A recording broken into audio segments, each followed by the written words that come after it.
Chi trova un amico trova un tesoro. È un detto molto popolare che trova sempre puntuali riscontri, anche grazie ai nostri preziosi amici e partner di NordVPN, che hanno pensato per tutti voi follower del nostro canale una straordinaria offerta valida ancora per pochissimo tempo. Chi infatti sottoscriverà un piano biennale con NordVPN per avere massima sicurezza di navigazione ovunque nel globo potrà usufruire di uno sconto di 4 mesi sull'abbonamento, oltre a un coupon valido 6 mesi da regalare a chi volete, a un familiare o conoscente, perché no, a un amico, perché appunto chi trova un amico trova un tesoro. Ne sapete di più visitando il sito attraverso il link che trovate nella descrizione del video. Si diceva, chi trova un amico trova un tesoro, ma cosa succede quando quell'amicizia finisce? E se non è un'amicizia? Se al posto dell'amicizia parliamo di un'alleanza militare,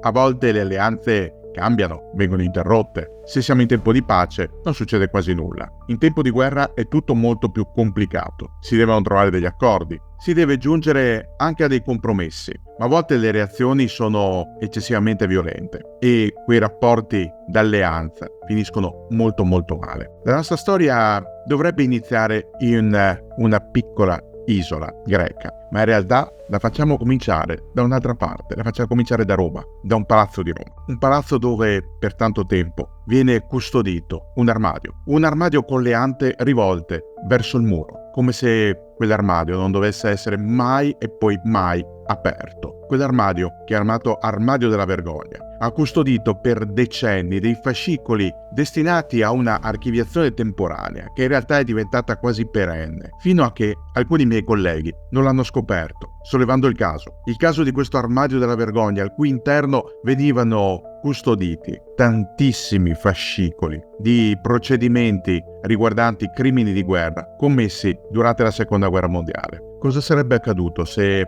al posto di quell'archiviazione temporanea, di quella dimenticanza, se dimenticanza si è trattato, quei fascicoli fossero usciti da quel contenitore e fossero stati messi a disposizione delle procure? Sicuramente tanti morti avrebbero avuto giustizia in tempo e non aspettando troppo, vedendo solo dei vecchietti transitare alla sbarra tra i sopravvissuti del tempo per rispondere di crimini commessi parecchi decenni prima. Perché quello che è avvenuto a Cefalonia nel settembre del 1943, e sono passati 81 anni, è stato un crimine vero e proprio. Cefalonia, bellissima isola che assieme a Corfù governa l'area di accesso al canale di Patrasso, era presidiata da una divisione italiana, la divisione Acqui, una divisione di fanteria. La 33esima Acqui si era stanziata in zona, semplicemente per occupazione militare. Torniamo un po' indietro nel tempo, autunno del 1940. Mussolini, perseguendo l'obiettivo di una guerra parallela, così la chiama lui, nei confronti di Hitler, decide di attaccare in autonomia la Grecia. Lo fa per smarcarsi a livello politico, ma anche militare, dall'alleato di Berlino. L'avventura greca comincia male e prosegue peggio. La guerra di Grecia è un disastro per il Regio Esercito. Si risolverà soltanto nella primavera del 1941, come abbiamo visto nel video del Re Ragazzino, che potete trovare dal canale, grazie all'intervento tedesco con l'invasione della Jugoslavia e la resa finale della Grecia. Da quel momento in avanti, per oltre 2 anni, le divisioni italiane occupano la Grecia. Qua e là sono accompagnate anche da reparti tedeschi che dopo il 25 luglio del 1943, dopo la caduta di Mussolini, hanno istruzioni precise, istruzioni di controllare l'alleato italiano, verso cui Hitler non nutre più alcuna fiducia. Sono già pronti dei piani per l'invasione dell'Italia, perché il dubbio riguarda la volontà italiana di continuare a combattere in una guerra che, si sa, è già persa. A Cefalonia è presente la 33esima divisione Acqui, al comando di un uomo speciale. È un generale, si chiama Antonio Gandin. Nonostante il cognome di origine veneta, arriva da una famiglia laziale, esattamente di Bagnaia, ed è nato in Abruzzo, dove il padre era prefetto del regno. Antonio Gandin ha svolto tutta la trafila all'interno del Regio Esercito, pur essendo laureato in lettere. Aveva deciso di diventare militare di professione. Aveva frequentato l'Accademia di Modena, ne era uscito col grado di sottotenente. Aveva combattuto durante la guerra italo-turca, poi durante la Grande Guerra. Successivamente aveva partecipato a corsi di formazione ed era entrato alla scuola di guerra, prima come studente e poi come insegnante. Allo scoppio della Seconda Guerra Mondiale, Antonio Gandin era generale di brigata. Nel 1942 era stato spedito in Russia con lo XIR, poi Armir, il corpo di spedizione italiano in Russia, poi Armata Italiana in Russia. Aveva combattuto in maniera egregia contro i sovietici, al punto da ottenere una croce di ferro di prima classe dai tedeschi. Il 16 giugno del 1943 Gandin venne designato quale comandante della Acqui, una divisione di fanteria, schierata nello scacchiere mediterraneo, a protezione dell'isola di Cefalonia, in un momento critico. Appena un mese dopo aver preso l'incarico a Cefalonia, Gandin viene informato, come tutti gli altri ufficiali, come tutti gli altri soldati d'Italia, dell'avvicinamento politico, dell'arresto di Mussolini, dell'incarico conferito dal re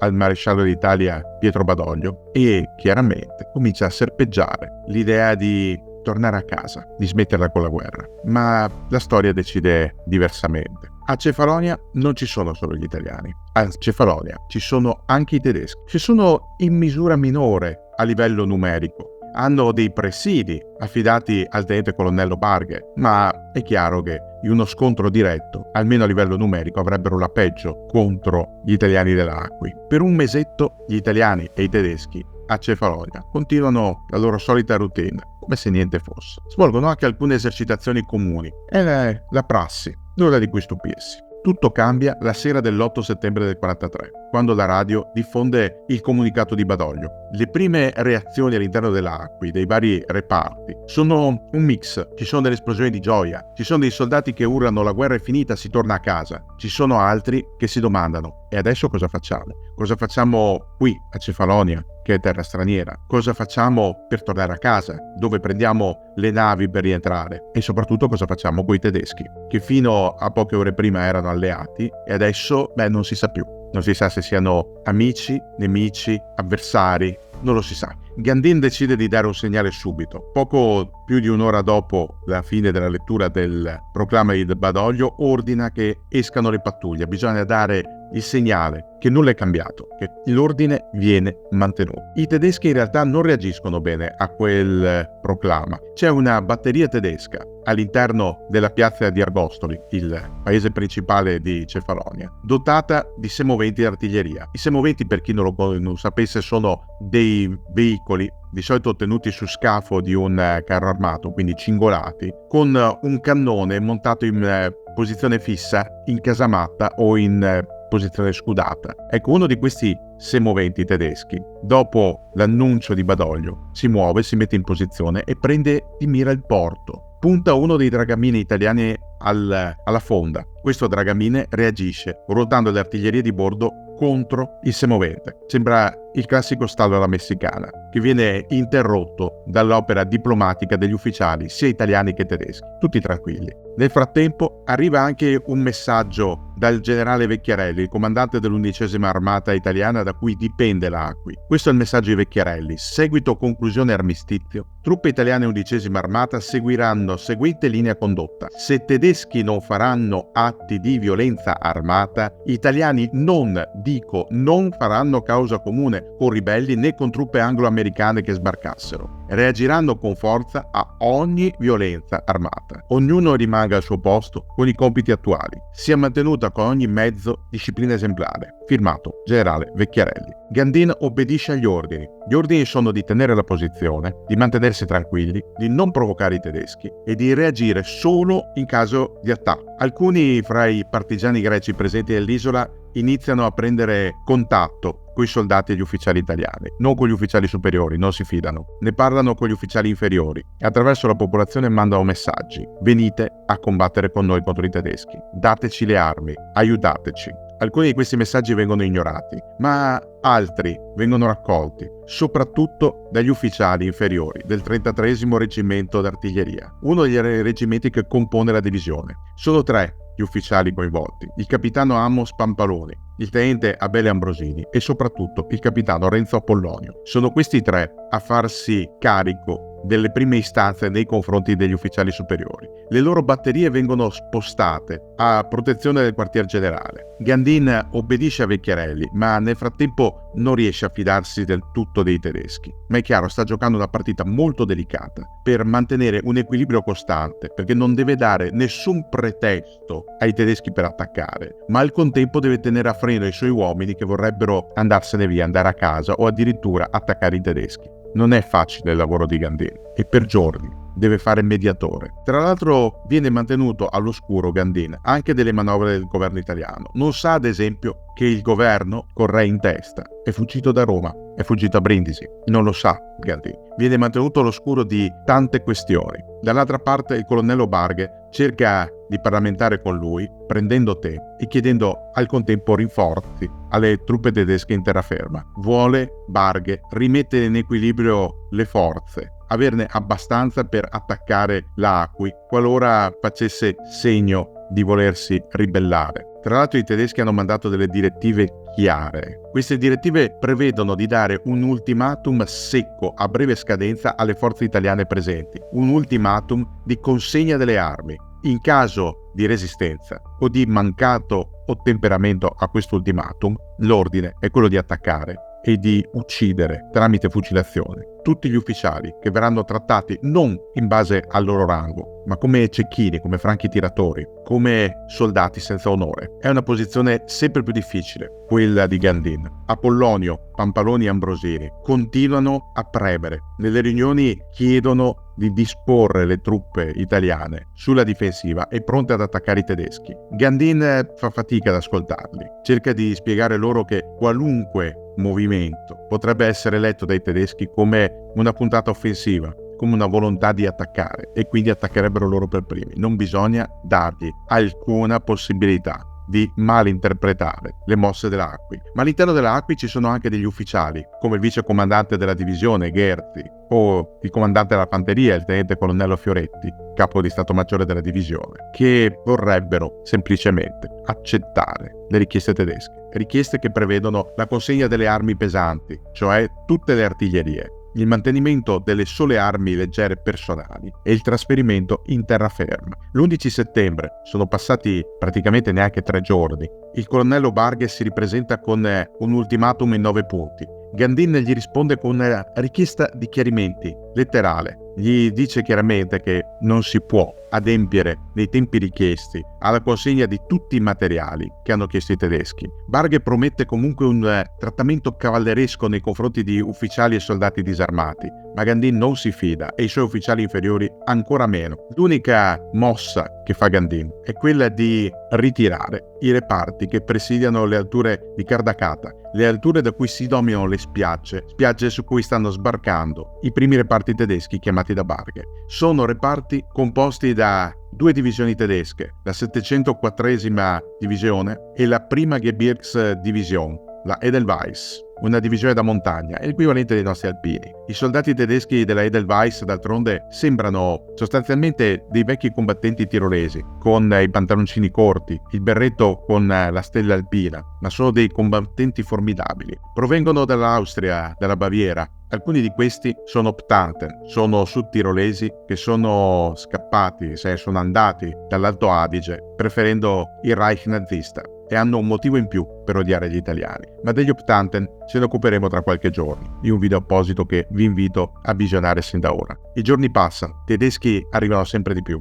Gandin è sempre più stretto fra i vari fuochi, soprattutto quando viene a sapere da una trasmissione radio che i tedeschi si sono già dimostrati ostili nei confronti degli italiani. Viene a conoscenza dell'affondamento dell'ammiraglia della flotta italiana, la corazzata Roma. Ne abbiamo parlato in un altro video, lo trovate nel canale. Non ne sapeva nulla. Questo è un fatto che inizia a far mutare l'opinione di Gandin. Forse è il caso di non continuare le trattative, di dimostrarsi più fermi. Gandin da quel momento cerca in ogni modo di riorganizzare le sue truppe, cerca anche di bloccare alcuni afflussi tedeschi nel mezzo dell'isola, sempre evitando posizioni di forza. Dalla terraferma il generale austriaco Alexander Löhr ordina zero pietà nei confronti degli italiani che si sono opposti agli ordini che arrivano dalle truppe tedesche. Alla Cefalonia arriva il generale Land, comandante della Edelweiss, ci arriva con un idrovolante, ma mentre sta ammarando la contraerea italiana lo prende di mira. Anche per questo motivo Land decide di passare all'offensiva. Nel frattempo Gandin ha indetto una sorta di referendum tra i soldati della divisione. Cosa fare? Accettare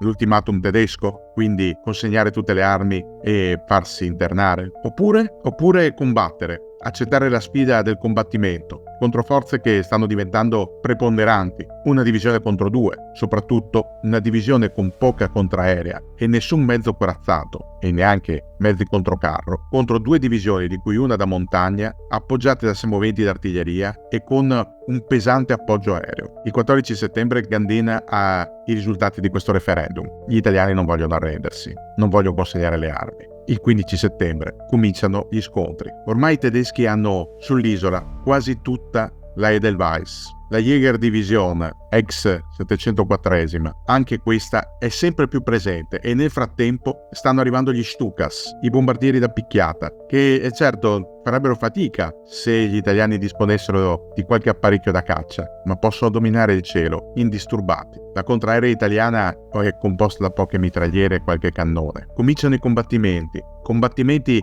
duri, spietati. Si combatte sulle spiagge, si combatte sulle colline, si combatte nelle piazze dei paesi, si combatte per giorni, sostanzialmente per una settimana. Il 22 di settembre, con la divisione ormai accerchiata, Gandin convoca i suoi ufficiali. Le possibilità sono due: continuare a combattere fino alla morte, sapendo che non ci sono altre alternative, tenendo presente poi che le riserve di munizioni si stanno esaurendo, oppure arrendersi. Si opta per la seconda opzione. Viene issata sul comando una bandiera bianca che altro che non è che la tovaglia utilizzata dagli ufficiali per cenare. La notizia della resa della Acqui arriva a Berlino ed è Hitler in persona a prendere la decisione. Nessuna pietà. Quegli italiani sono traditori e vanno fucilati tutti quanti. Non importa che siano dei soldati che hanno combattuto in maniera leale, non importa che fino a qualche settimana prima fossero alleati. Nessuna pietà. I sopravvissuti ai combattimenti vengono radunati in prigioni improvvisate. I primi a pagare il conto sono chiaramente gli ufficiali. 129 ufficiali sopravvissuti ai combattimenti vengono radunati su una collinetta vicino al mare. Lì c'è una costruzione, si chiama la Casa Rossa, perché è una casetta dipinta proprio di rosso. Ed è qui che inizia la strage. Gandin ha già capito da tempo. Tocca a lui e al suo Stato Maggiore pagare per primi. Di fronte alle canne spianate dei mitra tedeschi, Gandin non si fa illusioni. Non accetta di essere colpito alle spalle, guarda in faccia il plotone d'esecuzione e urla: "Viva l'Italia, viva il re!" Fa appena in tempo a finire queste parole che la raffica lo abbatte. È l'inizio di una mattanza, come se fossimo dentro un mattatoio, ma non vengono macellate bestie da soma o animali da macelleria. Sono esseri umani quelli che vengono uccisi da quel momento in avanti. È un vero e proprio massacro, un massacro insensato che prosegue per giorni fino al 29 di settembre. È difficile fare un conto completo delle perdite dell'Acqui. Si sa solo che di tutta la divisione, una divisione che era praticamente a pieno organico e che contava anche su unità d'appoggio dei Regi Carabinieri, delle Regie Guardia di Finanza, della Sussistenza e della Regia Marina. Una divisione che contava su quasi 12.000 uomini. Torneranno a casa in meno di 2.000. Perché? Perché i combattimenti, le fucilazioni e infine addirittura la mala sorte si accaniscono sui sopravvissuti dell'Acqui. I calcoli sono difficili da fare. Non tutti gli storici sono concordi sulla dimensione delle perdite. Il computo varia da 6.500 caduti a 9.500 caduti. È un po' difficile. Si sa solo che molti di questi muoiono fucilati. In precedenza circa 1.200 tra soldati e ufficiali sarebbero periti nei combattimenti. Altri ancora muoiono per mare perché le navi che li trasportano sul continente incappano in un campo minato. 2 di queste saltano in aria e una terza, ironia della sorte, viene bombardata dagli alleati che ignorano il contenuto umano a bordo. Chi arriva sul continente viene spedito nei campi di prigionia, dove le condizioni sono durissime, quasi disumane. Vengono spediti in Germania, in Polonia, ai confini con l'Ucraina. Muoiono tantissimi. Sono in pochi a salvarsi. Una sessantina tra soldati e ufficiali scappa alla mattanza sull'isola. Riesce a essere nascosta dai greci. Tra questi c'è il capitano Apollonio, che diventerà uno dei testimoni chiave sui fatti avvenuti a Cefalonia, sui massacri della Edelweiss, che si renderà protagonista nel corso della sua storia di altri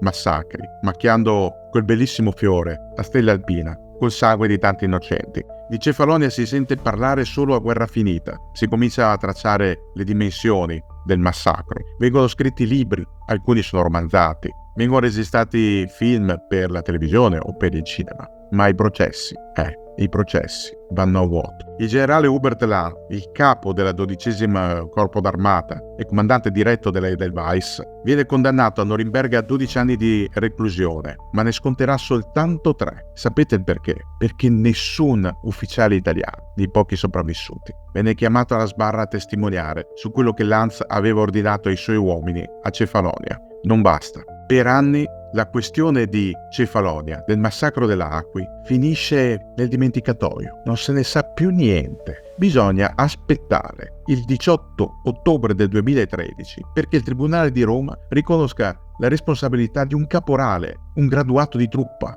dell'Edelweiss, tale Alfred Storr, che viene condannato all'ergastolo per il massacro, un caporale. E gli altri soldati e soprattutto gli ufficiali al di sopra di lui, niente, non ha pagato nessuno per ciò che è avvenuto a Cefalonia. E per quale motivo? Perché dopo l'inchiesta degli anni 50, i fascicoli sono finiti in quell'armadio, l'armadio della vergogna di cui parlavamo all'inizio. Questo grande armadio conservato in un palazzo a Roma, colmo di fascicoli e con le ante rivolte verso il muro, impossibile da aprire, salvo spostamento. I fascicoli sono rimasti lì a ricoprirsi di polvere, con la dicitura archiviazione provvisoria, apposta il 14 gennaio del 1960 dal procuratore militare generale Enrico Santacroce. Perché lo Stato italiano per tanto tempo si è disinteressato di quei fascicoli? Forse perché bisognava evitare occasioni di imbarazzo, forse perché nel frattempo il mondo stava cambiando, si stava costruendo l'Europa unita, forse perché la Jugoslavia nel frattempo aveva chiesto a più riprese di poter istruire processi contro gli ufficiali italiani che si erano macchiati di crimini di guerra proprio in Jugoslavia durante la guerra e quindi era meglio non sollevare il coperchio del vaso di Pandora?